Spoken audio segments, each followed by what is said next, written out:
So magandang hapon pong muli at manatili po tayong nakaupo, relax, and enjoy this webinar series. I will be sharing. Okay. Nakikita niyo po ang screen. Okay, so I just want to make some sharing regarding the paradox of our times. Kasi dahil nga sa mga pagbabago at pag-unlad na mayroon po tayo, nakakalimutan na natin yung mga dapat nating gawin sa ating pang-araw-araw na buhay. Sinasabi po, we have more experts but less problem solving. Diba? Ang dami natin mga eksperto pero kadalasan kulang na kulang pa rin ang pagre-resolve sa ating mga problema.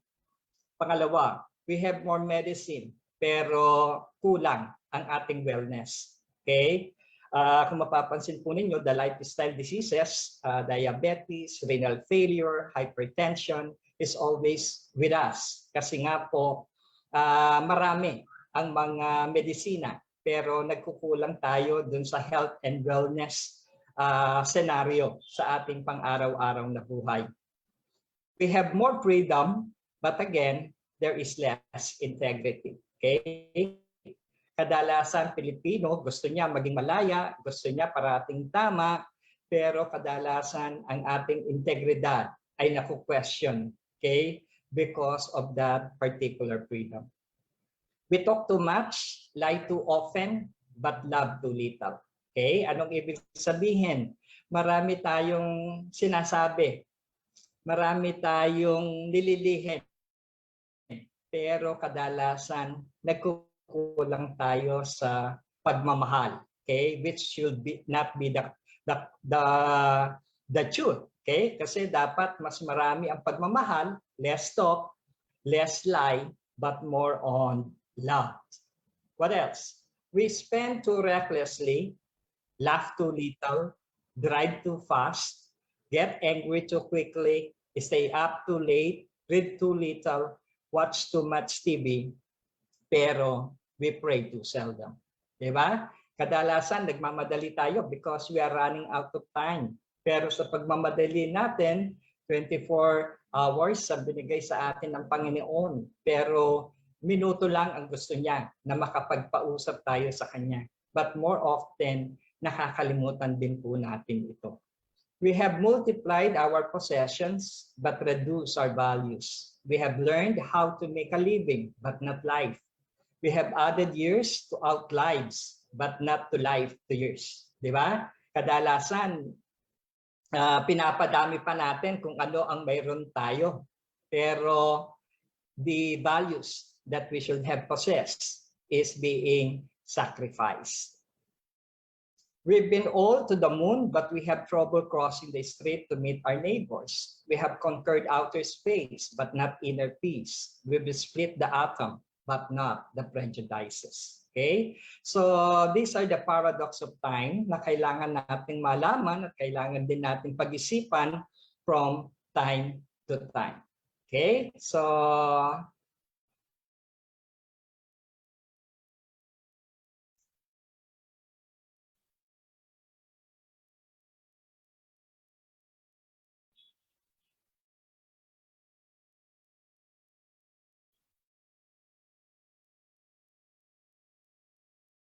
okay. So narinig po natin, no? Konting mga paradox of times. Okay, kadalasan po kasi nakakalimutan na natin na kailangan nating magdasal, kailangan nating mag-exercise, and so on and so forth. Okay, this afternoon, we will be talking of consumer rights and responsibilities. Ito noon pa man, okay, naikutan na namin ni Ate Loy ang kabuuan ng lalawigan ng Bataan because of these consumer rights and responsibilities. Okay, how many consumer rights do we have? Can you have your answer at the chat box? How many consumer rights do we have?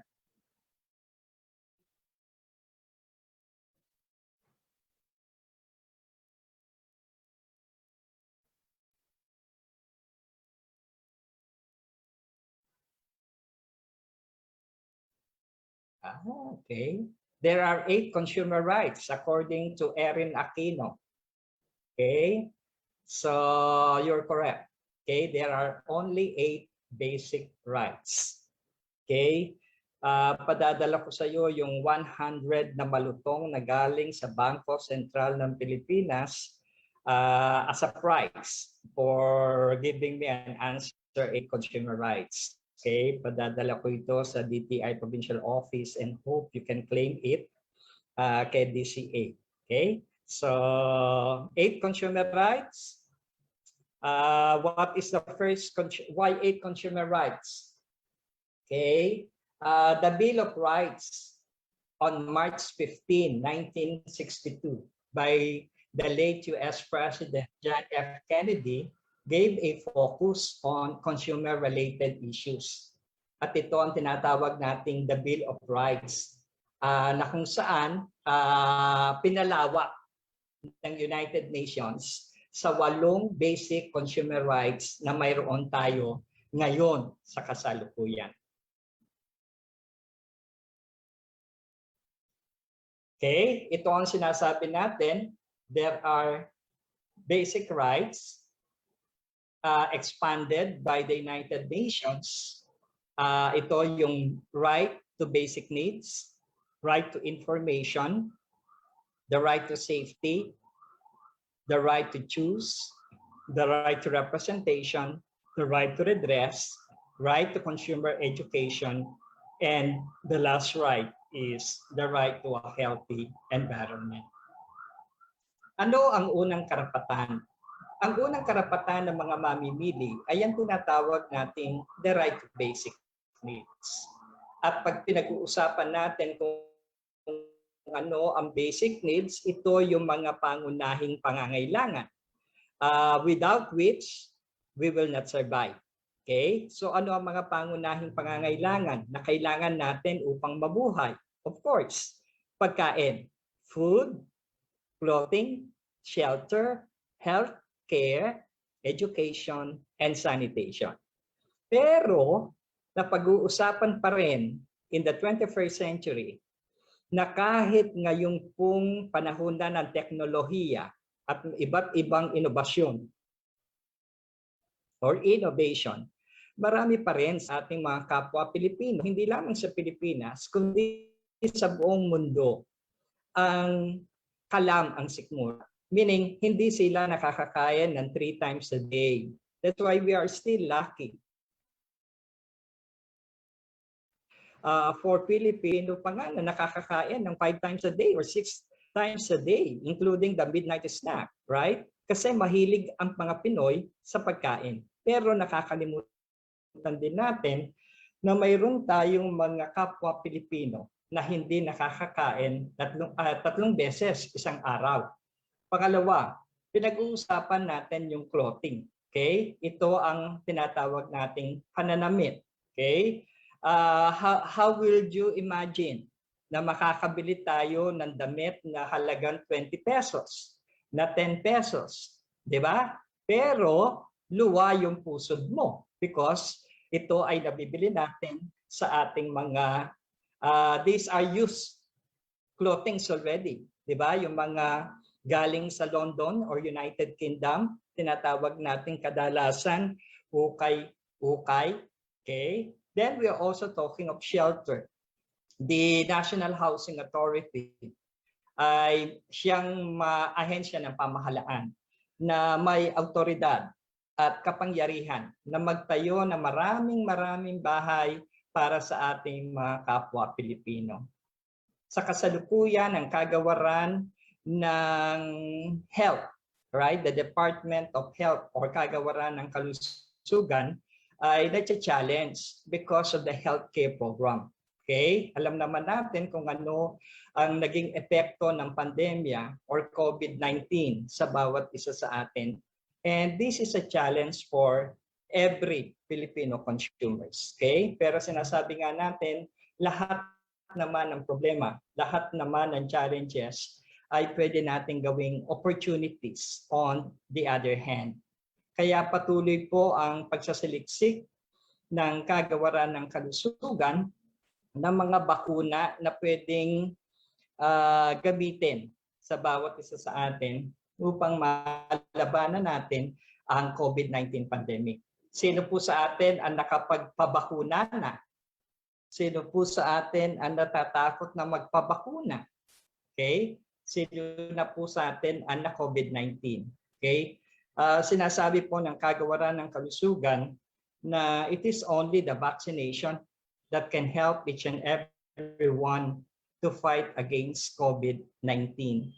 We also have what we call education, and under the administration of President Pinoy, mayroon po tayong tinatawag na K-12 program. Okay, at kung mapapansin po natin, ang Kagawaran ng Edukasyon, marami na pong mga buildings, school buildings ang ipinagawa ng ating mahal na secretary through, of course, to President Rodrigo Roa Duterte, and at the same time, ang ating sanitation. Okay, ano ang problema sa sanitation? Even until now, hindi natin alam kung hiwalay o hiwalay. Di ba? Hindi natin alam kung paano hiwalay ang nabubulok sa di nabubulok. And at the same time, the eco-waste management system of our local government units. And at the same time, yung sarili nating pamamahay ay hindi natin natuturuan ang ating mga anak, ang ating mga kapamilya, ang ating mga kabarangay na kailangan nating bigyan ng tuldok ang problema sa basura, or else ito ay makakasama sa ating kalusugan and eventually it will affect our environment. Okay? So, ano ang unang karapatan? Ang unang karapatan ay ang tinatawag nating karapatan sa pangunahing pangangailangan. We're talking of food, clothing, shelter, healthcare, education, and sanitation. Okay? Anong nangyayari sa Pilipinas?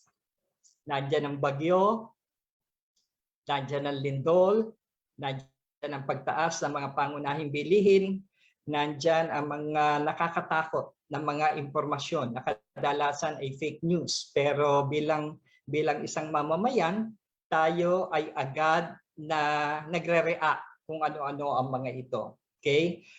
Meron po tayong kasabihan na in case of calamities and crisis, we should have been vigilant by ensuring that basic commodities are available in our homes. At kung mapapansin po ninyo, ito ang tinrabaho ng Kagawaran ng Kalakalan at Industriya nang magdeklara po ng COVID-19 total lockdown under the enhanced community quarantine. Kung mapapansin po ninyo last year, nakabukas po ang mga supermarkets, nakabukas po ang mga groceries, sari-sari store, and so on and so forth.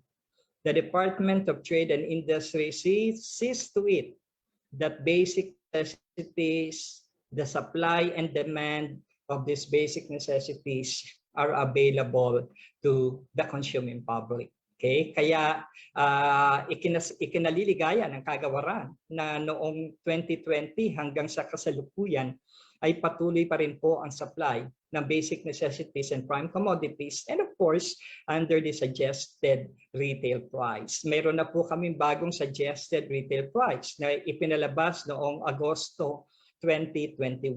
Ang mga basic and prime commodities po ay kailangang hindi lalagpas ang presyo sa itinakdang suggested retail price ng ating pamahalaan. Ano ang rule of the thumb? Ano ang magic word? We should not engage in panic buying. Why panic buying? Siguro po sa kasalukuyan, maraming panic, walang buying, pero in a formal note, okay? Pag nag-panic buying po kasi tayo, ang magandang ehemplo yung alcohol, face shield, face mask, face shield last year, di ba?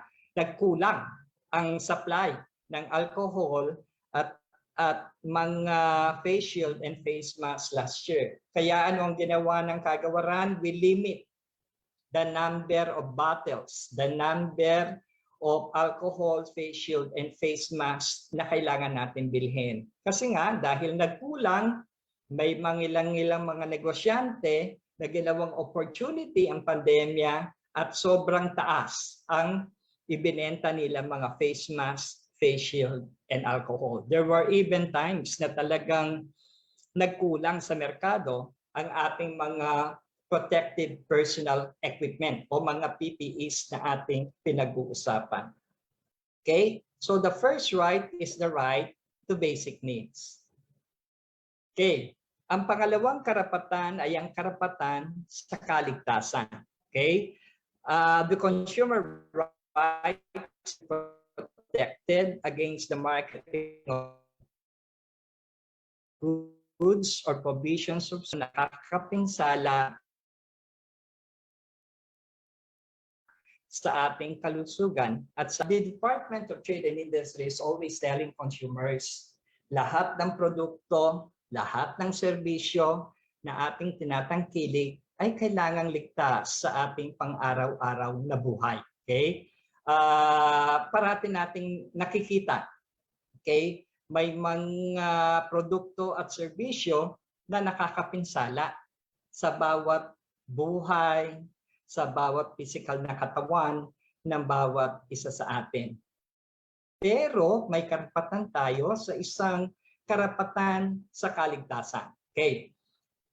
Paano natin mapapanatiling ligtas ang bawat isa sa atin sa mga produkto at serbisyo? Okay? Anong nakikita natin sa kasalukuyan? Ayaw dating magbasa. During my stint in the academy, isa lang ang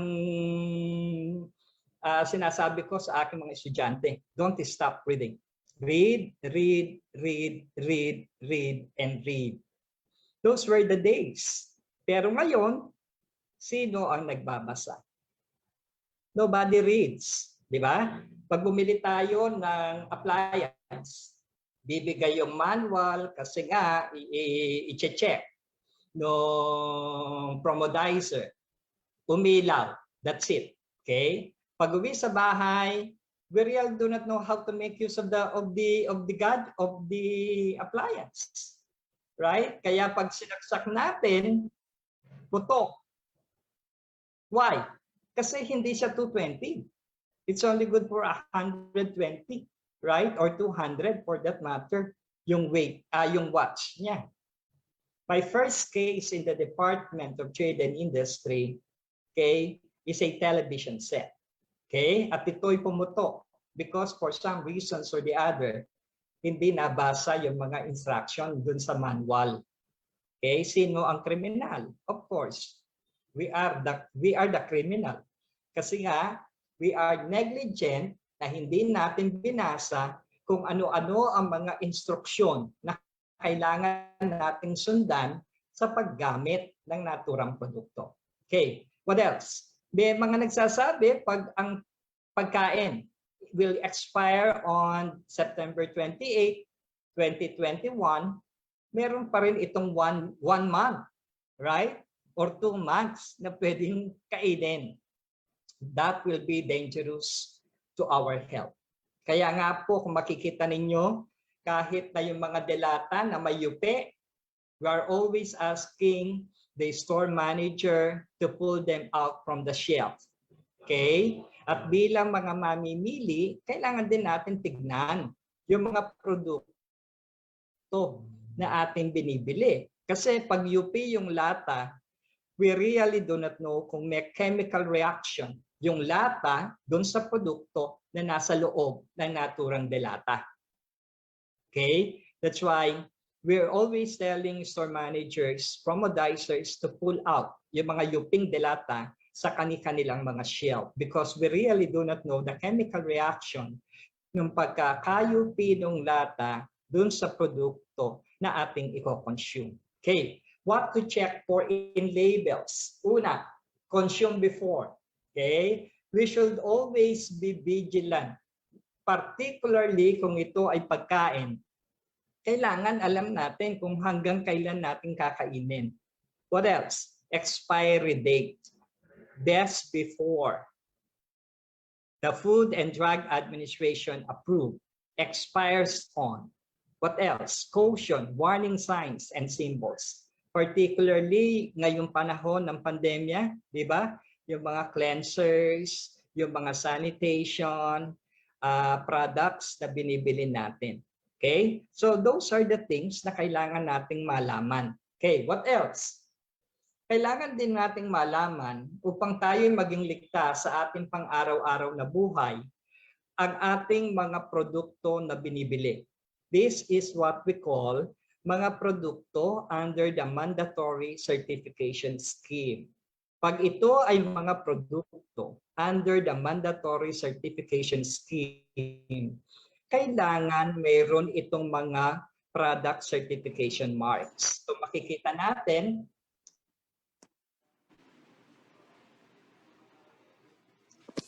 meron tayong PS mark at ito ay makikita sa mga produkto na tinatawag nating under mandatory certification scheme. Anong pagkakaiba ng PS mark sa import commodity clearance? Pag PS mark, these are products na na-manufacture o ginawa sa Pilipinas. Pag ito ay import commodity clearance, from the word import, they are imported products. So, kung ito ay under mandatory certification scheme na mga produkto, example, fluorescent lamps, posporo,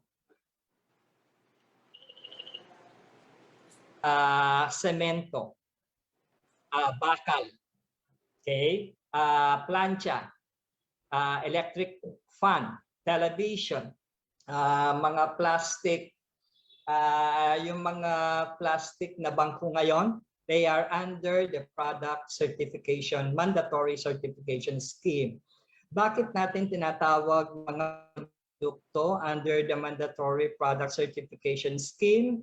Sapagkat pag hindi ito pumasa sa Bureau of Philippine Standards under the Philippine National Standards, na kung saan mayroon tayong technical regulation, ito, ang pagkakagawa nito ay hindi ay makaka-apekto sa ating paggamit.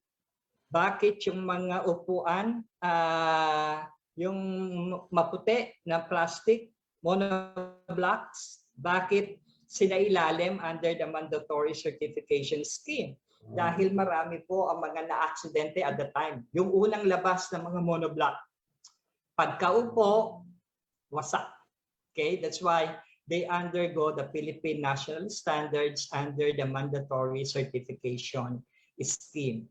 Pag semento, bakal, kailangan ito ay certified. Why? Kasi alam naman natin, bawat segundo, bawat oras, di ba? Kung minsan dinadalaw tayo ng lindol. And ito ay makakapinsala kung ang mga construction materials na ginagamit natin ay hindi certified by the Bureau of Philippine Standards. PS mark, ito yung globo na may check, electric fan, television, air conditioning unit, this should have this particular mark. Pag imported, ang lighter. Lighter is a mandatory, is a product under the mandatory certification scheme. Kasi pag sumobra, yung buga ng apoy ng lighter, right? It can cause ng pagsunog. Okay? That's why these are being subjected to the Philippine National Standards dito po sa Bureau of Philippine Standards. Okay? Pag imported, Christmas lights, it's a burn months. We will be inspecting and monitoring ang ating mga Christmas lights because these are products under the mandatory certification scheme. Alam naman po natin pag ito ay ang pagkakagawa ng kanyang mga electric wires ay napakanipis. It will cause heat and eventually it will cause fire and it will destroy our life, our properties as well. Okay? Ito po ang tinatawag natin a PS license certificate. Ito po ang ini-issue ng kagawaran through the Bureau of Philippine Standards sa ating mga produkto under the mandatory certification scheme. Okay? This accounts for more than hundreds of appliances, construction materials, electrical supplies, and so on and so forth na kailangan natin tignan from time to time pag ito ay bibili tayo. 9mm na bakal. Meron ba nagbebenta ng 9mm na bakal sa lalawigan ng Bataan, sa lalawigan ng Zambales, sa buong rehiyon? Okay, 9mm steel bars are prohibited under the law. Wala pong Philippine national standards. Mayroon tayo as far as the 9mm steel bars are concerned. 6, 8, 10, 12, and so on and so forth, but not 9mm. Kaya po wag po tayong bibili pag meron silang ibinebentang 9mm sa atin at ito po ay ipag-alam natin sa malapit na kagawaran, na kalakalan at industriya.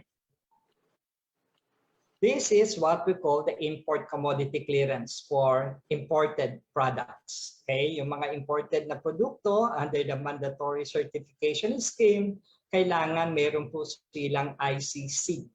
Yung pong iba, meron tayong tinatawag na statement of conformity.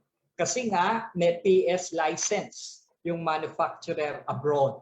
Okay, so this was inspected, assessed, evaluated by the Bureau of Philippine Standards at ginrant sila ng Bureau of Philippine Standards ng PS mark sa kanilang mga produkto under the mandatory certification scheme. Marami po dito yung mga semento. Kung mapapansin natin, semento galing ng Vietnam, galing ng China, these are PS license already. At ang ibinibigay na lang po natin ay ang tinatawag nating statement of conformity, and that will be legal as far as the Philippine Bureau of Product Standards, Bureau of Philippine Standards is concerned. Ang pangatlo, meron tayong karapatan sa patalastasan. Okay, this is the right to information, the consumer right to be protected against dishonest or misleading advertising and labeling, and the right to be given the facts and information needed to make an informed choice. We are in the 21st century. At pag 21st century, ang nangunguna is technology. And information technology is one of the basic enhancement that we have nowadays. Diba? Yung ating mga kabataan, hindi natin makausap dahil concentrated sila sa kanilang mga gadgets. Hindi natin sila masabihan because they are focused on their gadgets. Okay? And that is a big challenge on the part of the parents as far as our children are concerned. The mobile legend has always been a part of our everyday living. And it is a matter of discipline on our children, on the part of the parents, kasi kadalasan kahit ng mga parents, wala ring oras sa paghawak ng kanilang gadget. Okay? So this will be a challenge on our part. Pero under Republic Act 7394, bawat patalastas, bawat impormasyon na nakikita natin, naririnig, nababasa, kailangan may katotohanan. What is noticeable in the Philippines? Okay, mapapansin natin si Cardo Dalisay. 45 minutes pero mukhang 15 minutes lang siya and 30 minutes is patalastas. Why? Kasi doon tayo nakukuha bilang mga consumers. Di ba? Parehong shampoo, parehong produkto, pareho ang gamit, pero nagkakaiba sapagkat ang endorser ay isang celebrity. Kung makikita natin si Shopee at saka si Lazada, whom they are using as celebrity endorsers. We have Chris Aquino, Willie Red Villame, right? We have Catherine Bernardo, and so on and so forth. Okay? Gayon nga, meron bago, si Jackie Chan is now endorsing Shopee. Di ba? Why? Kasi tayo mga Pilipino, gusto natin na kung anong ginagamit ni Chris Aquino na shampoo, yun din ang ginagamit natin. Feeling Chris, feeling Catherine Bernardo, feeling Jackie Chan, and so on and so forth. But still at the end of the day, karapatan natin na mabigyan ng tamang impormasyon sa mga patalastas na mga produkto at serbisyo na ibinibigay nila sa atin. Ano ang big challenge on our part? Fake news. Okay? Hindi na natin malaman kung ang mga impormasyon na nakikita natin, nababasa at naririnig ay may katotohanan. Okay? So we have to distinguish because of information overload. We have to distinguish between a genuine and a fake information. Okay, and that will be our response, it is a right, but it should have been our challenge on our part to distinguish between a fake or a genuine information that we have to follow. Anong kailangan natin gawin? Before signing documents, read everything, especially the fine prints. Diba? Kukuha tayo ng kontrata sa anong tawag dito? Yung connectivity sa email, website, and so on and so forth. Pero hindi man natin babasahin kung ano yung nakalagay doon sa pinipirmahan natin. Hindi natin alam na may pre-termination fee. Di ba? Pag ito ay good for 1 year, pinirmahan natin, tapos hindi tayo na-satisfy dun sa serbisyo, i-cut natin yung contract, not knowing that we have to pay yung mga yung mga buwan na kailangan nating to complete the 1-year contract. Kailangan natin bayaran bago nila putulan ang kanilang serbisyo. Look for the name and address of the manufacturer. At the present time last year, sandamakmak na online complaints ang aming natanggap. Okay? Why online? Kasi everybody goes online. Namimili tayo at the comfort of our homes. Namimili tayo at the comfort of our rooms. Diba? Nakakita tayo ng Facebook. Bumili tayo ng relo. Okay? This is a case happened last year. From Batangas, nakita niya yung relo na naka-feature dun sa Facebook at nakita niya na ito ay parang original. Okay? So binili niya, tinangkilik niya, pero makikita mo yung presyo will not be the same as the original. Pag ka-deliver, pagkabayad, binuksan niya at nakita niya yung relo is not original as what was featured right in the Facebook. So hinanap niya, hindi niya makita, there is no communication anymore. So ang alam niya, taga San Marcelino, Zambales. So nag-file ng complaint, tinext kami sa Facebook, hinanap namin yung address, San Marcelino, Zambales. Pero sa buong Zambales, walang ganoong address, walang ganoong tao. Okay, that's why it will be difficult on our part to go after the Facebook online seller. Ano ang rule of the thumb? We have to, kailangan nating bumili sa mga legitimate na online sellers.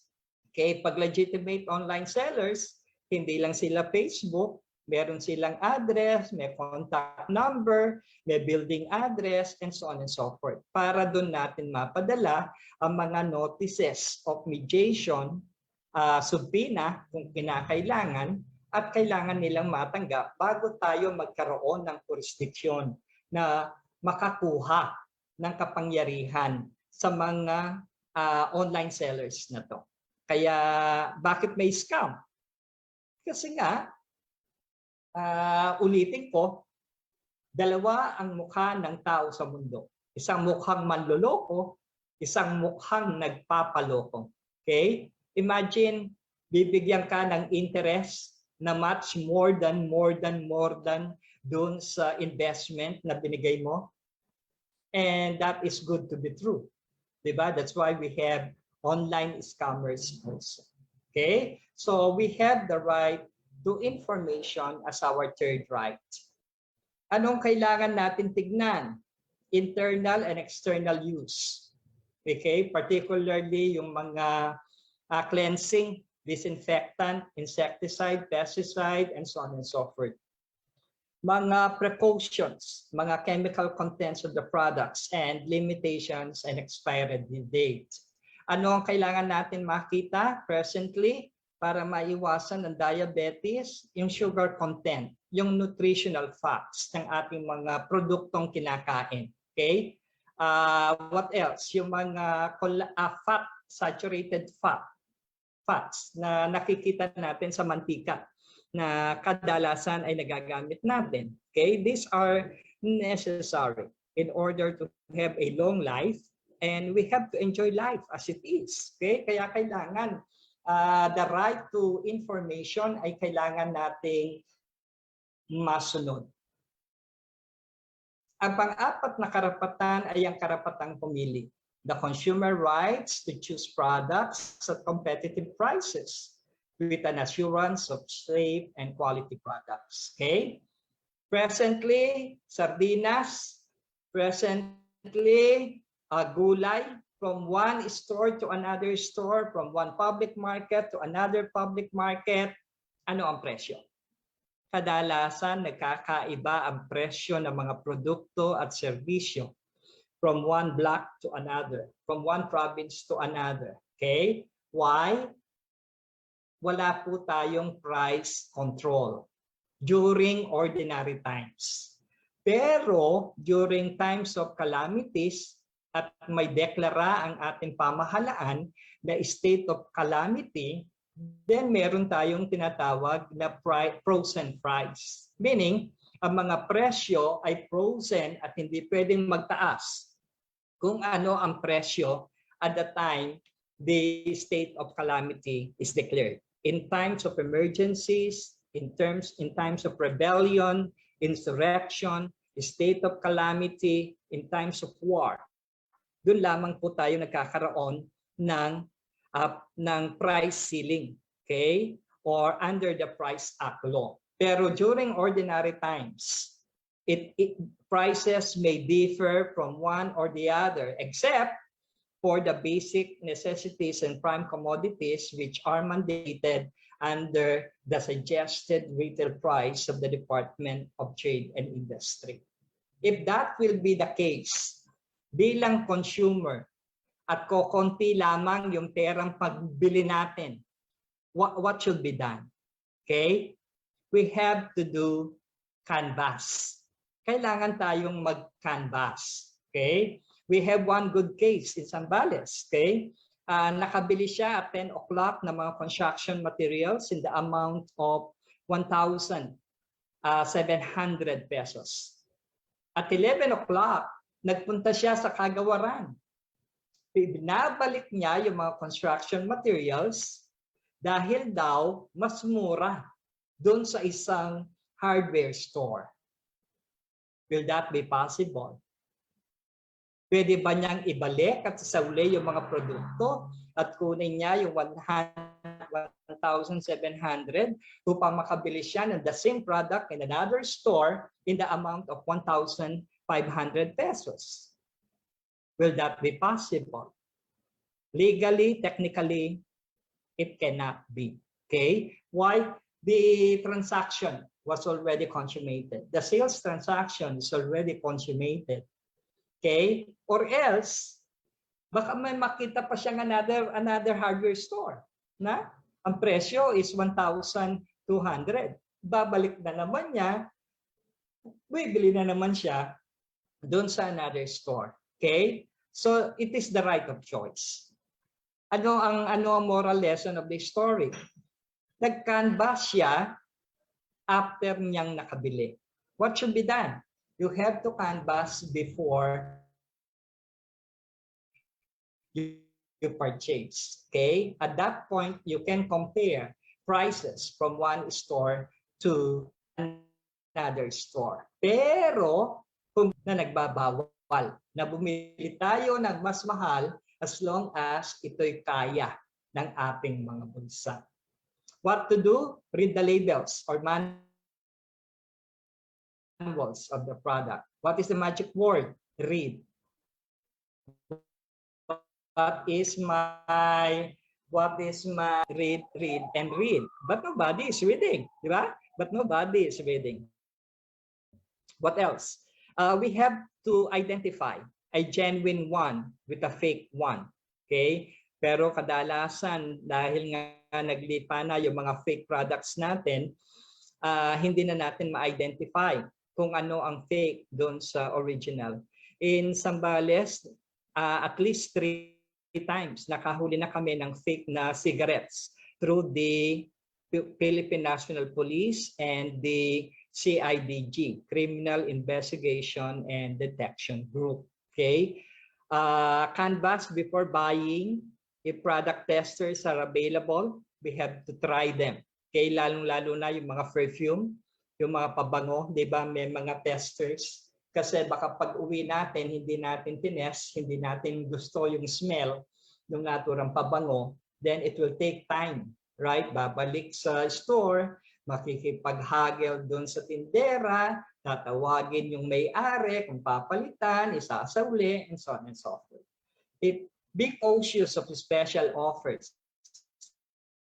like free items or buy two, take one, okay? What is the rule of the thumb? Always look for the DTI Fair Trade Permit number. Okay, pag ito ay sales promotion, discount, redemption, mga raffle, sales promotion. Kasi baka yung binibili mong next na produkto will expire on this particular day. Okay, pero dahil nga mura, you will take it all, maraming bibilihin mo, pero you will not consume them within the day, and it will be a waste of money on your part. Then we have the right to representation. Ang panglimang karapatan ay ang tinatawag nating the right to representation. I'm always telling the consuming public, okay, kadalasan ang mga Pilipino is a mahiyaing mamimili. Marami pang sako ng bigas ang kailangan nating kainin bago tayo mga Pilipino na mga mamimili ay maging vigilant. Okay? The right to representation is a consumer right to express consumers' interest in making an execution of government policies. Kailan naging batas ang Consumer Act of the Philippines? That was July 1992. It was an old law already. Pero patuloy pa rin ang mga consumer complaints, patuloy pa rin ang kailangan nating pagiging vigilant sa ating mga produkto at serbisyo in the market. Okay? We have the right to representation. Just like DTI Bataan, meron na po tayong mga tinatawag na consumer organizations. And these are private individuals na inoorganisa ng bawat kagawaran ng kalakalan at industriya na maging kabahagi ng kagawaran sa pagmomonitor, sa pagsusumbong, sa pakikipag-meeting, kung ano ang dapat gawin upang lalo pang ma-develop, right? Ang pakikisa ng bawat isa sa atin upang maprotektahan at mapangalagaan ang ating mga karapatan bilang mga mamimili. Okay, under the right to representation, may karapatan tayo na magsumbong sa tamang ahensya ng pamahalaan. Kasi kadalasan ang sinasabi natin, bahala na si Papa Jesus. Di ba? Pag nagkaroon tayo ng problema, most often than not, okay lang sa atin. Kasi karma is only a PM away. Di ba? Pero hindi natin alam, baka hindi rin alam nung pinagbilhan natin na may ganito itong produkto at serbisyo na hindi kaaya-aya sa kanyang tindahan o dun sa kanyang store o dun sa kanyang groceries. Okay? Kaya kadalasan we have to inform kung ano man po yung mga na-experience natin sa mga produkto at serbisyo na ating tinangkilik. Hindi upang makipag-away, hindi upang magreklamo, kundi upang ma-improve yung mga produkto at serbisyo na ibinibigay sa atin. Anong kailangan gawin? Take time to attend public hearings and consultation. Kung ano man po yung ginagawa natin sa kasalukuyan upang magkaroon ng maraming kaalaman at kadalasan ito'y makakatulong sa bawat isa sa atin, sa ating pamilya, sa ating kapitbahay, sa ating kabarangay. Be observant of how consumer laws are being implemented or applied in your area. Be opposed to consumer organizations and the implementing agencies, policies, laws that will promote the welfare and protect the interests of our consumers. Okay? Bukas po ang kagawaran. Ano man po ang mga suhestyon na kailangan ng kagawaran na mangyari through the effort of the consumers, public and private consumers for that matter. Okay? Through a consumer organization, the better, para po mapaunlad pa natin ang serbisyo ng kagawaran at ng mga negosyante sa ating kapaligiran. Then we also have the sixth right. Okay? Ito yung karapatan to redress. Ayon po sa Republic Act 7394 or the Consumer Act of the Philippines, may tatlo po tayong resolusyon sa ating problema. Una, repair, replace, and refund. Pwede ba kagad refund? Pwede pa kagad replace? Pwede ba kagad hindi na i-repair? Okay? Under the law, under the Consumer Act of the Philippines, these are inclusive. Meaning, pag ang produkto ay pwede pang i-repair, it has to undergo repair. Pag ni-repair at hindi ito na i-repair ng maayos, then that is the time we could ask for a replacement. At pag walang replacement, that is the only time we will make a refund. Okay? In the Philippines, as compared to the United States of America and other industrialized countries, in US and industrialized countries, kahit 10 beses mo pa ibalik ang produkto, ito ay pinapalitan. Okay? But in the Philippines, luluha na tayo ng dugo bago mapalitan. Okay? But we have the right to redress. Pag hindi inaksyonan ng store or business establishment ang inyong hinaing, then you can go to the proper government agency. Pag ito is agricultural product, the Department of Agriculture or the Municipal Agriculture Office. Kung ito naman ay karne, then you can go to the National Veterinary Office or the Provincial Veterinary Office or to the National Meat Inspection Service. Kung ito ay pera, credit card, and so on and so forth, we can go to the Bangko Sentral ng Pilipinas. If it is uling, plywood, uling, kahoy, okay, you have to go to the Department of Environment and Natural Resources or DENR. Meron tayong PENRO, meron tayong sentro.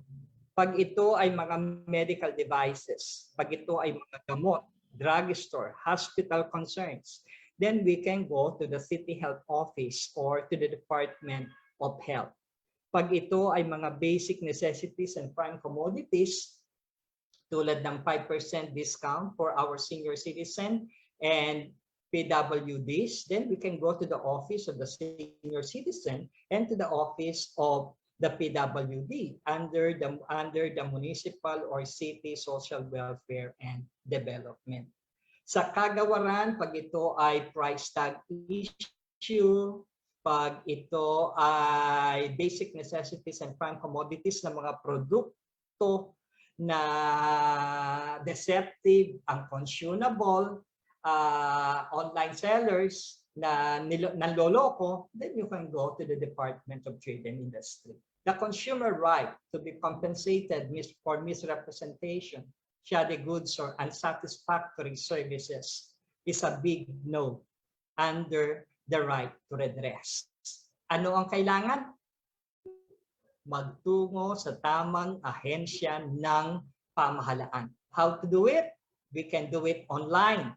You can have it Facebook. Di ba? May mga Facebook account, may mga email addresses na ang mga kagawaran ng pamahalaan. And you can easily type. Then that's it. We will act on it. Okay? We will act on it based on the rules and regulations and procedures mandated by the respective government agency. Pero, sinasabi namin sa inyo, pag may ganitong mga sitwasyon, you can go back to the store. Okay? Nagtatag na po kami ng Consumer Welfare Desk sa ating mga malalaking supermarkets and grocery stores na kung may mga problema tungkol sa serbisyo, tungkol sa produkto, we can go back and tell, right? And inform the Consumer Welfare Desk officer na ganito yung nabili natin. Okay? Pag hindi inaksyonan,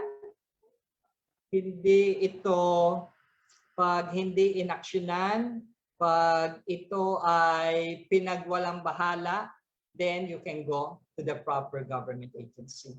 How we will act on it? We will have the mediation conference. Hindi natin pag-uusapan kung sino ang tama o mali.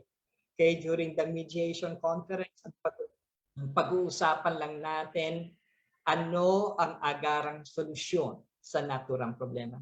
And effective naman yung mediation conferences ng kagawaran. Mostly among the provinces, we have a betting average of 100% consumer complaint resolution. Okay, ang kailangan lang sipag na magreklamo, sipag na makiisa sa kagawaran at makiisa doon sa business establishment upang mabigyan ng tuldok ang ating reklamo. What are we entitled for? Sinasabi ko nga kanina, 3 R's lang. Repair, replace, and refund. Hindi pwedeng refund kagad kung ito ay pwede pang i-repair. Hindi pwedeng replacement kung ito ay pwedeng i-repair.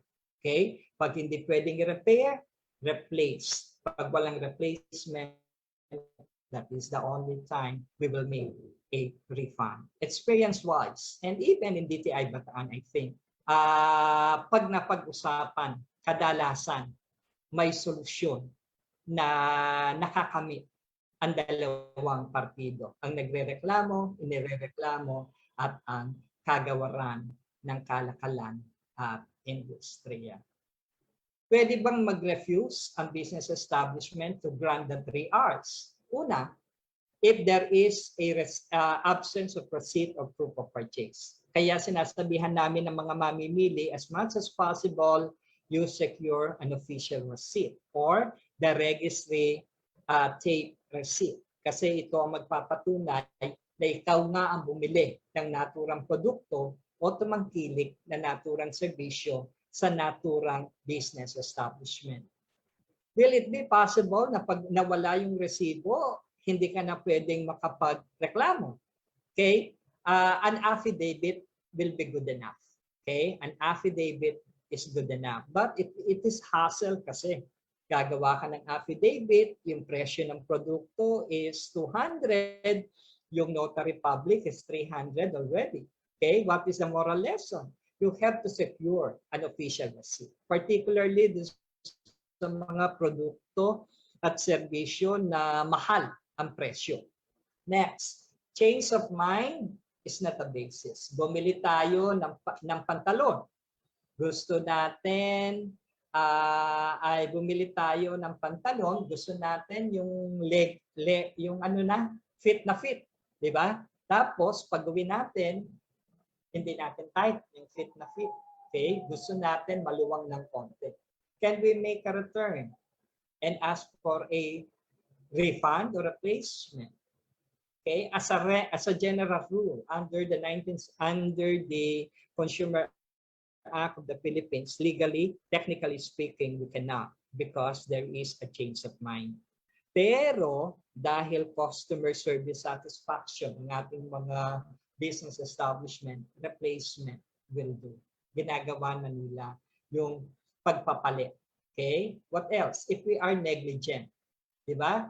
Bumili tayo ng 62 inches television set. Hindi natin pinadeliver. Sinakay natin sa tricycle. How would you imagine a 62 inches television set na isakay sa tricycle? Pag-uwi, hindi na makita si Carlo Dalisan. Kasi nga, nasira na yung motherboard. Okay? Nagka-black, and so on and so forth. Can we make a return? Definitely. It will be a hard time on our part.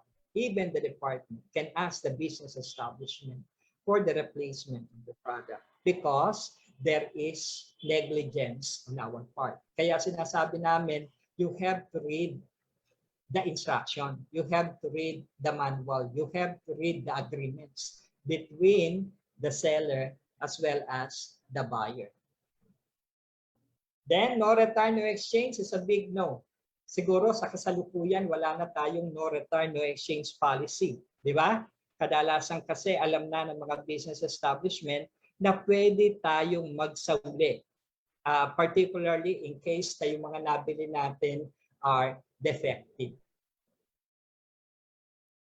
Okay? Our seventh right is the right to consumer education. Ito ang big challenge on the department.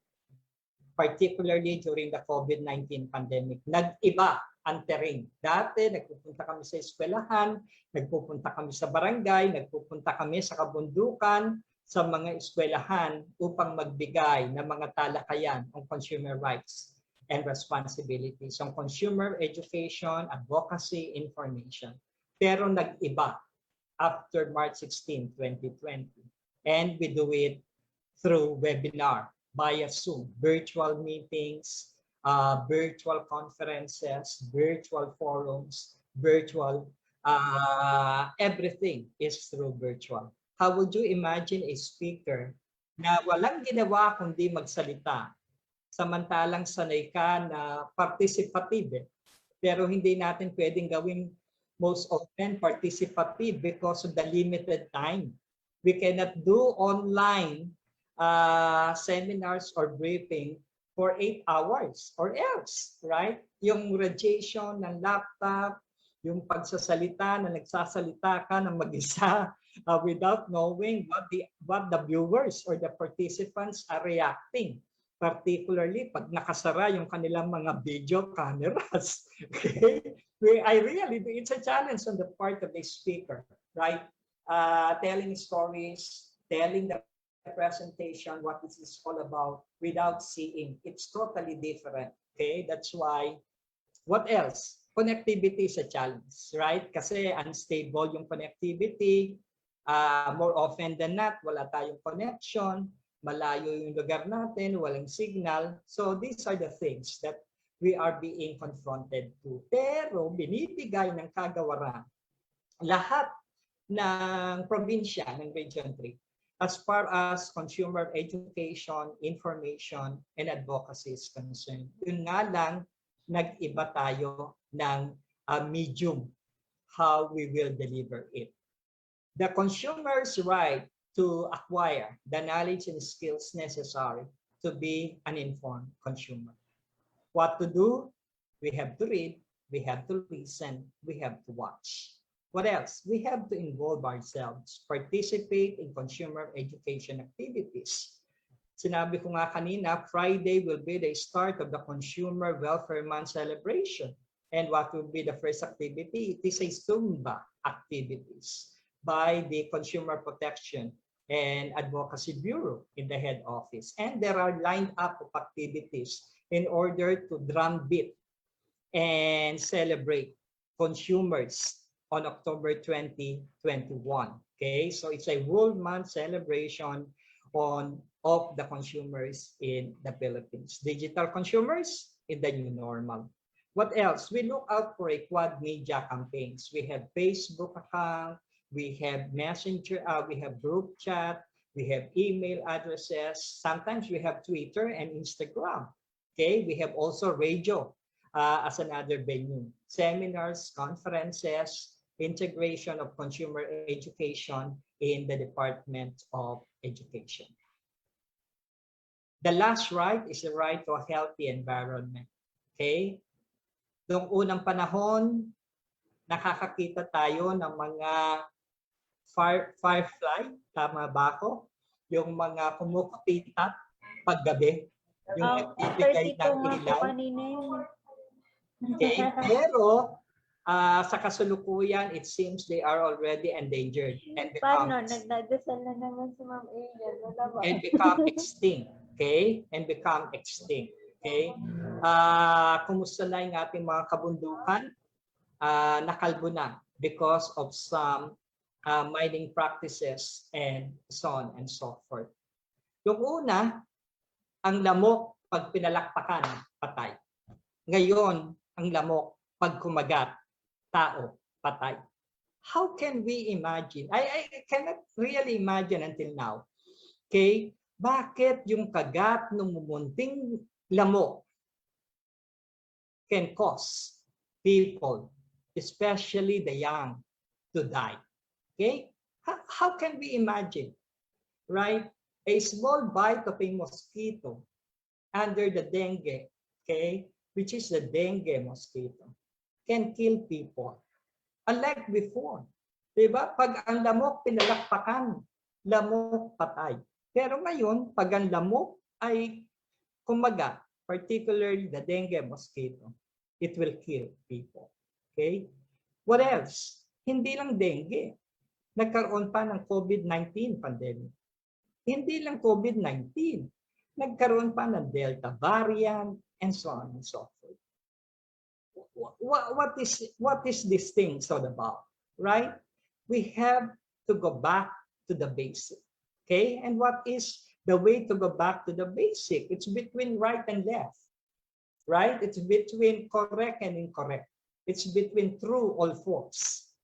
Right? Pag ang kalikasan pinigay ng Panginoon upang gamitin ng maayos para sa bawat isa sa atin, upang mabuhay, we have to work on it. Hindi pwedeng gamitin ng kalikasan for only a few. Right? That's why we always tell in economics, there should be an equitable distribution of resources. The word equal distribution is a big no. There should always be an equitable distribution of resources. At ano ang nangyayari? Okay? We fail to protect the environment. Nakakalimutan nating pangalagaan ang environment. Hindi para sa atin ngayon, kundi para sa mga susunod na henerasyon. Anong tubig, anong ilog ang lalangoyan ng ating mga anak, ng ating mga apo, if the water is already polluted? What are we waiting for? Yung malakas na lindol na kung saan kalahati ng Metro Manila ay magbabalik sa kanyang natural place, and that is water. Okay? It's a Burma, pero hindi natin ramdam ang lamig ng Disyembre. Hindi natin ramdam ang lamig ng Kapaskuhan. It is still very, very hot. Right? We really do not know when it rains. Right? Kung kailan uulan, kung kailan tag-araw. We could no longer distinguish the dry and the wet season. What else? La Niña, El Niño. These were the things na hindi buhay during our previous, nung mga bata tayo. Okay? So what to do? We have to practice the 4 R's of environmental protection. Reduce, reuse, recycle, repurpose, or refuse. Okay?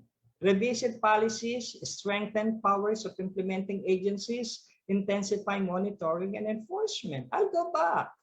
Bakit ang hirap sa atin na sundan ang waste management, ang eco-waste management, ang nabubulok, hindi nabubulok, recyclable, and so on and so forth. Okay? It's a big challenge on our part. Okay? For the department, we are continuously doing, okay, yung mga priority industry cluster ni Secretary Mon Lopez. We are talking of bamboo. Ngayon, I am an advocate of bamboo. Okay, ilang kabundukan na ng Zambales ang aking napuntahan because of the bamboo industry. Why bamboo? Because under climate mitigation. Okay, ito ang magiging sandata natin against climate change, climate mitigation, and so on and so forth. Climate change is with us. Okay, so we have to prevent climate change to affect significantly in our everyday living. Bakit nawawala yung mga dati nating mga isda?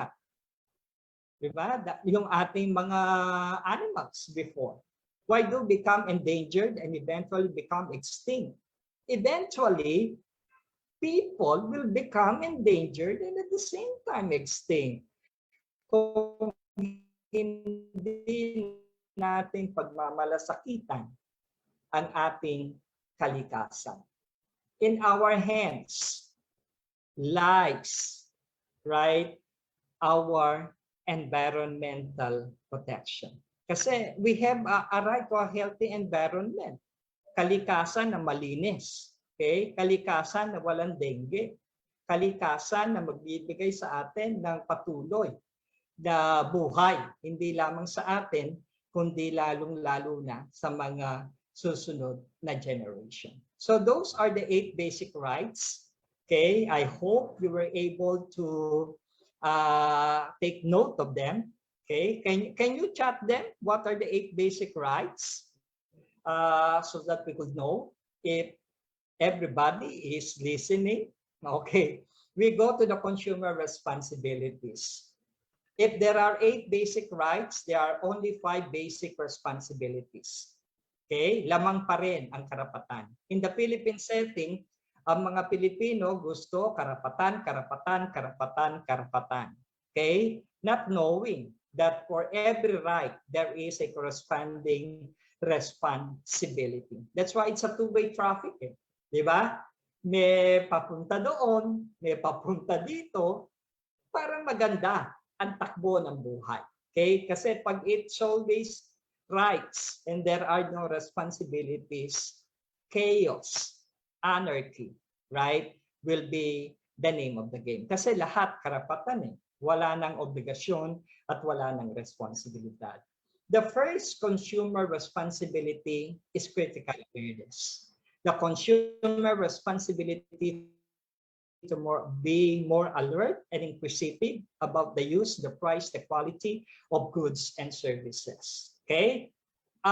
Sinasabi ko nga kanina, an ordinary Filipino consumer, right? He is a passive consumer. Gusto mo na, ayaw mo pa. Salita ka ng salita, reklamo ka ng reklamo. At the end of the day, you did not do. You have done nothing, right? Out of the so many complaints, out of so many anger that you have, okay? Why? Because you let it eh. Passive consumer nga eh. Diba? Gusto mo na, ayaw mo pa, salita ka ng salita, reklamo ka ng reklamo, pero at the end of the day, you have done nothing. Okay? So under this responsibility, tinatawagan ang bawat isa sa atin na tayo ay maging critical. Not on a negative note. We critic on a positive note for improvement, for enhancement, for innovation, and for everybody's upliftment, right? Okay.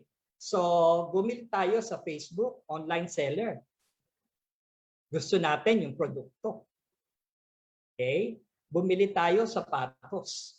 Dumating sandok, right? What shall we do?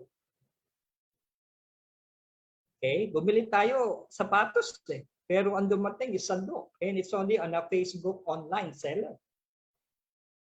Hindi natin alam kung taga saan yung Facebook online seller kasi wala siyang address. Hindi rin natin alam kung saan natin siya makakausap because he is not responding to our queries. What shall we do now?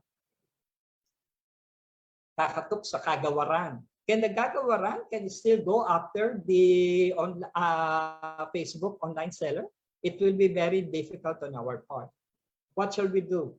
We will refer the case or the concern to the National Bureau of Investigation or to the Criminal Investigation and Detection Group. I have one good case last 2019. Binigyan siya ng credit card ng bangko. Okay? So, binigyan siya nakakuha siya ng credit card. What do you call that? Yung PIN number and so on and so forth, na-activate yung credit card. One day after na ma-activate yung credit card, somebody called her. Ito po yung sa bangko, kailangan ko pong makuha yung inyong pangalan, personal information, yung PIN number, yung number ng credit card, yung mga what do you call that? Yung mga securities ng credit card, binigay. 2 days after, nagpadala na ang isang online seller, a legitimate online seller, in the amount of 30,000 pesos debit. What did she do? Anong ginawa niya? Right? It took months bago siya nagpunta sa kagawaran. Kasi kailangan i-cancel ng bangko. Pero hindi na ma-cancel. It seems that the transaction is legit. Because nandun lahat yung personal informations na kailangan ng online seller para ma-consummate yung natural transaction. Upon informing the department, we coordinate with the online seller. At ang sinasabi ng online seller, we will i-refund yung 32,000. But the problem is, the credit bank is asking for interest because it took several months. And the complainant does not want to pay the interest. What shall we do about it? Okay? Sino ang kriminal? Basically, personally, it is the complainant who should be liable. Kasi nga, binigay niya lahat-lahat ng mga impormasyon na kailangang hindi ibigay doon sa tumawag sa kanya. In the first place, she does not know who the other person on the other line. At ganun nga ang nangyari.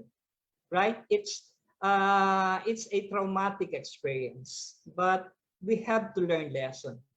Hindi lahat ibinibigay sa kahit na sinong tao. Okay? That's why there is always a saying, you have to think before you click. You have to think before you click.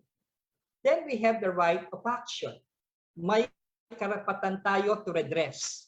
May karapatan tayo na magtungo sa tamang ahensya ng kagawaran upang dumulog ng concern, ng issues. Pero may responsibilidad tayo na umaksyon. Hindi lahat alam ng kagawaran kung ano ang nangyayari in the marketplace. Okay? The consumer responsibility to assert ourselves and to act and to ensure that we get a fair deal. As long as we remain passive consumers, we will continue to be exploited. Okay? Anong ginagawa ng karamihan? Because they are passive, bahala na si Papa Jesus. Karma is only PM. Right? Ang karma ay mabilis. Okay? That's why we will not act anymore. So what will happen? It will continue. Right? It will victimize other consumers because we failed to act on that particular consumer-related concern. Ang pangatlong responsibilidad is social concern. Right? Ito yung responsibilidad na alam natin ang epekto ng ating pagkonsumo sa ating kapwa-tao. What is the second slide telling us? Panic buying. Okay? Ano ang nangyari after the declaration of March 16, 2020 of the total lockdown in Central Luzon? Lahat binili ang face shield, face mask, alcohol. Kumusta yung walang pambili during those days? Wala na silang karapatang mabuhay because nabili na natin ang lahat ng alcohol nabili na natin lahat ng face shield, nabili na natin lahat ng face mask. But because wala silang pambili during those days, hindi sila nakabili. Pero sobra-sobra yung pambili natin. That's why we bought thousands of alcohol. Right? And that is what responsible social concern is all about. Alam natin yung ating pagkonsumo sa ating kapwa-tao. Or else, right? It will divide it. Okay? Pag may pera tayo, may karapatan tayong mabuhay. Pag wala tayong pera, dahil tayo sa pera, wala na ba tayong karapatang mabuhay? And that is the social concern principle. Okay? Anong nangyari? Nagtaasa ng presyo ng alcohol, face shield, face mask. Why? Which should not be the case because the demand is high and the supply is low. Pag ang demand ay mataas, ang supply ay mababa, it will create an abnormal price increases in the market. And who will be affected? Everybody will be affected. Okay? Social concern is a consumer responsibility to be aware of the impact of our consumption on other citizens, especially the disadvantaged or powerless group, whether in local, national, or international community. And that is what we're lacking right now. Okay? Nawawala yung empathy, nawawala yung malasakit sa bawat isa sa atin. Kaya kung mapapansin ninyo, economics will tell us, dumarami ang mahirap samantalang kumokonti ang iyong mayaman because of empathy, because of malasakit. And this is our third responsibility, that is social concern. We have a consumer right to a healthy environment, but we have the responsibility of environmental awareness. Kung hindi ngayon, kailan pa? Okay? Kung hindi ngayon, kailan pa? The consumer responsibility to understand the environmental consequence of our consumption. We should recognize our individual and social responsibility to conserve natural resources and protect the earth for future generations. Hindi sa atin, kundi para sa ating mga kaapu-apu-apu-apuhan, kundi sa ating mga anak, that they will enjoy also the environment that we have enjoyed because we take good care of it for them. That is the greatest legacy na pwede nating ipamana sa ating mga anak at kaapu-apuhan at sa ating mga kapwa-tao. Ang kalinisan at ang kalikasan na nagbibigay buhay sa bawat isa sa atin. Okay? Climate change is with us, but we have to prevent, we have to mitigate.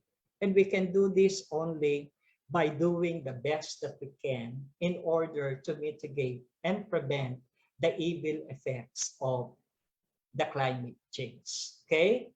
So at this point, right, kailangan na nating malaman kung ano ang nabubulok at di nabubulok. Kailangan na nating malaman bakit kailangan maghiwalay para sa ikagaganda ng ating kapaligiran at para sa ikauunlad ng bawat isa sa atin at ng ating kalikasan.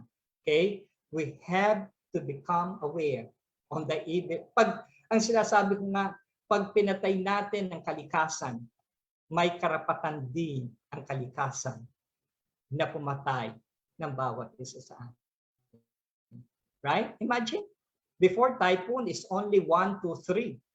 Pag typhoon 3 na, during the 1972, naalis yung bubog ng bahay namin. Okay? Because that is the strongest typhoon. But how would you imagine? Typhoon signal number 5. Yolanda, Ulysses. These are good examples on how the government, on how the environment goes after us.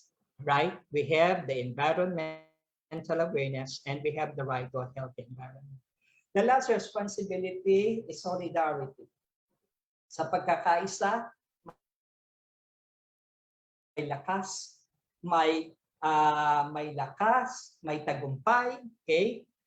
Pag kasi nagkawatak-watak, pag isa ka lamang, ang tinig mo ay napakamunti.